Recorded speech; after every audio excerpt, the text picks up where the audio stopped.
What if the strongest being in Star Wars was never a Jedi, never a Sith, and never meant to fight at all? What if real power in this universe is not measured by lightsaber wins, body counts, or raw force lightning, but by who controls balance, reality, and consequence itself? Today is not about hype characters or fan favorites. This is about the 6 beings whose existence reshapes the Force itself, whether the galaxy survives or collapses around them. The Father stands at the absolute peak of Star Wars power not because he conquers, but because he regulates. Introduced canonically in the Mortis arc of the Clone Wars, he is not described as a Force user in the way Jedi or Sith are. He is a cosmic regulator, a being whose role is to keep the Force itself from tearing reality apart. This distinction matters. Power in Star Wars is often measured through combat feats, but the Father operates on an entirely different tier. He does not draw on the Force. He embodies balance, acting as a living stabilizer rather than a participant in its conflict. What separates the Father from every other Force-sensitive being is his ability to maintain equilibrium between 2 living absolutes. The Son and the Daughter are not philosophies or traditions. They are literal incarnations of the dark side and the light side. No Jedi, no Sith, no ancient order has ever demonstrated the ability to contain both simultaneously. The Father does so continuously, not through domination but through will and authority. This alone places him beyond any mortal metric of strength. The Father subdues both the Son and the Daughter without escalating to combat. When they clash, destabilizing Mortis itself, he intervenes through command rather than violence. His power is not reactive, it is corrective. This is a crucial difference that reframes what strength actually means in Star Wars. He does not need to overpower. He enforces balance as a law of existence. Perhaps the most revealing moment comes when the Father openly states that Anakin Skywalker is powerful enough to replace him. This is not encouragement, it is assessment. The Father recognizes that Anakin possesses the potential to assume a cosmic role that no other being in canon is ever offered. This implies a clear hierarchy. The Father exists at the ceiling of Force authority, and Anakin is the only being who even approaches that threshold. When the Father dies, the consequences are not localized. Mortis collapses, balance disintegrates. The death of one being triggers cosmic destabilization rather than political fallout or battlefield loss. This confirms that his influence is structural. He is not a combatant removed from the board. He is a pillar removed from reality. The Father's power is ontological. He exists as a stabilizing constant. Measuring him against Jedi or Sith misses the point. He does not fight because his function is to prevent the conditions that make fighting inevitable. The Son represents the dark side in its purest and most dangerous form. He is not a Sith and does not require ideology, training, or doctrine. He is the dark side made sentient. Where Sith manipulate and channel darkness, the Son embodies it as a natural force. This distinction immediately places him beyond figures like Palpatine or Vader. The Son demonstrates effortless dominance over Jedi Masters. He overwhelms trained Force users instantly, without visible exertion. These are not duels. They are demonstrations of hierarchy. Mortals do not challenge him. They are displaced by his presence. Reality itself bends around the Son on Mortis. He corrupts terrain, poisons life, and distorts time perception.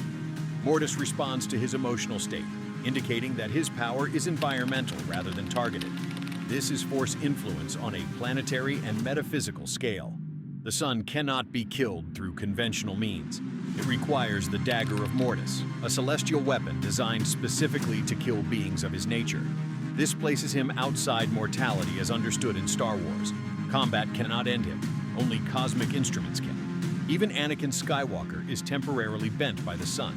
Until Anakin embraces his full potential, he cannot contain or overpower him. This is critical because it shows that the Son operates above the Chosen One until balance is asserted.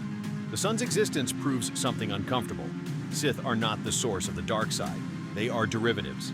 They imitate fragments of a power that predates them and vastly exceeds them. The Daughter stands as the pure embodiment of the light side, without doctrine or restraint. She is not a Jedi and does not operate under rules or codes. She is creation, healing, and preservation given form. Where the Son corrupts, the Daughter restores. She demonstrates instant healing through direct Force transfer, resurrecting life without cost or delay. This is not medical or ritualistic. It is absolute creative authority. No Jedi healing technique approaches this scale. Her sacrifice restores balance, proving that the light side is not passive. It is capable of decisive intervention when harmony is threatened. This reframes the light side as active force rather than moral posture. When the daughter dies, Mortis collapses ecologically. Life withers instantly. This confirms that she functions as a life-sustaining constant, not merely a defender. Her presence is required for existence itself. She cannot be killed through combat. Her death occurs only through deception and imbalance, reinforcing that force alone cannot overcome her. The daughter represents what Jedi aspire toward but can never fully embody. They channel fragments. She is the source. This distinction across the father, the son, and the daughter reveals a hierarchy most fans overlook. Power in Star Wars is not solely about destruction, domination, or spectacle. It is about proximity to the Force's original structure. Jedi and Sith exist downstream, interpreting, fragmenting, and weaponizing aspects of something far older and far larger. The ones do not debate balance, they define it. Their actions reshape ecosystems, destinies, and metaphysical order without armies or empires. This is why comparisons to mortal characters always fall apart. Measuring them by duels misses their function. They are not champions in a war. They are the conditions that allow the war to exist at all. When they fall, reality itself trembles. That is the true measure of power in Star Wars, and it is a scale no lightsaber duel can ever reach. Everything else is conflict within the system. This is power that exists before conflict begins and after conflict inevitably ends. Forever, Abaloth exists as the most extreme expression of Force power ever written, not because she is balanced, but because she is not. In Fate of the Jedi, she is explicitly described as having consumed both the font of power and the pool of knowledge, something even the ones forbade. This matters because light and dark in Star Wars are not meant to be unified through consumption. Abaloth does not harmonize them, she overloads them. That act alone breaks the fundamental binary the Force relies on to remain stable. What elevates Abaloth beyond speculation is how she is quantified in universe. During her confrontations with Grandmaster Luke Skywalker in Legends, narration states she possesses roughly 12 times Luke's raw Force strength. This is not a metaphor. This is Luke Skywalker at his expanded universe peak. The same Luke who could move fleets, dominate Sith Lords, and reshape battlefields. Abaloth does not outplay him. She overwhelms him effortlessly.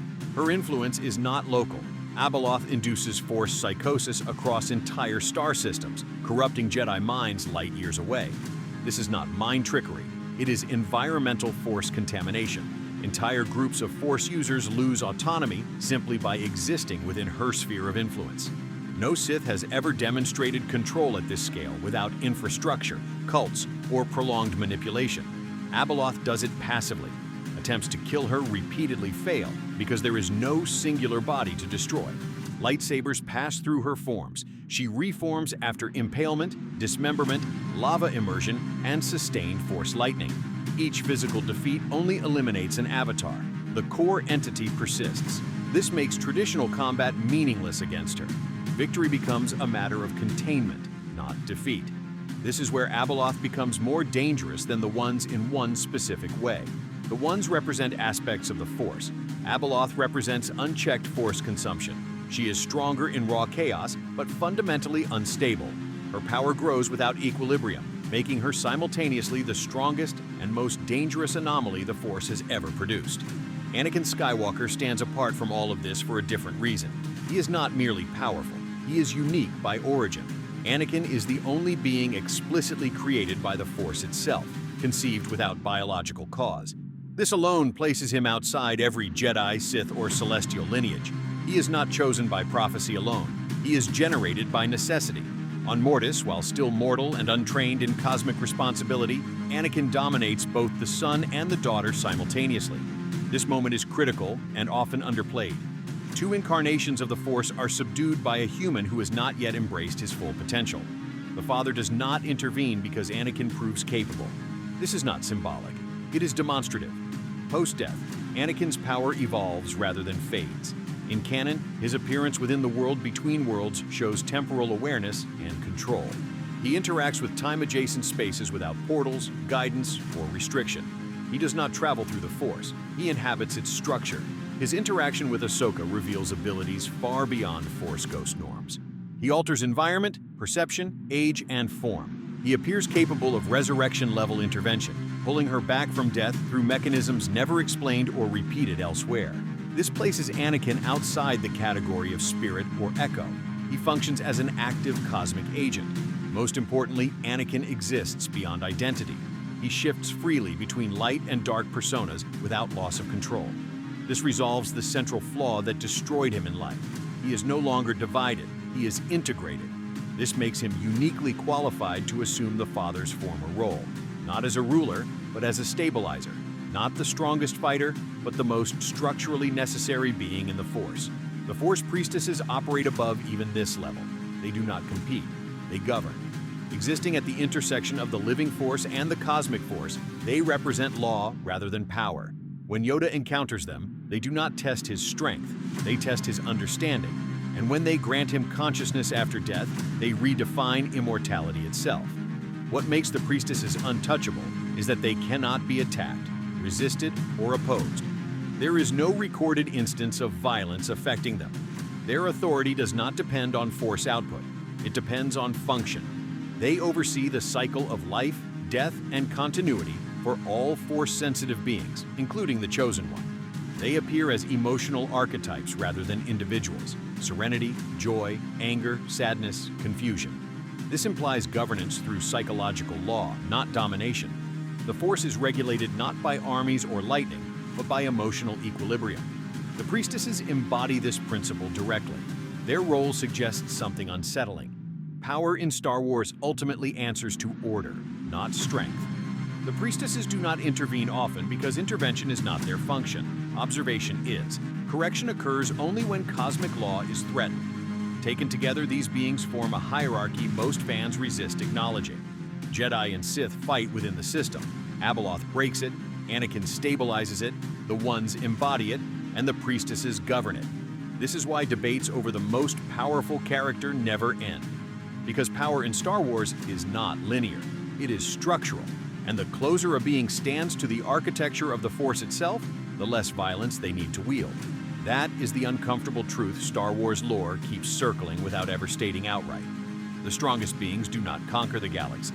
They decide whether the galaxy is allowed to function at all.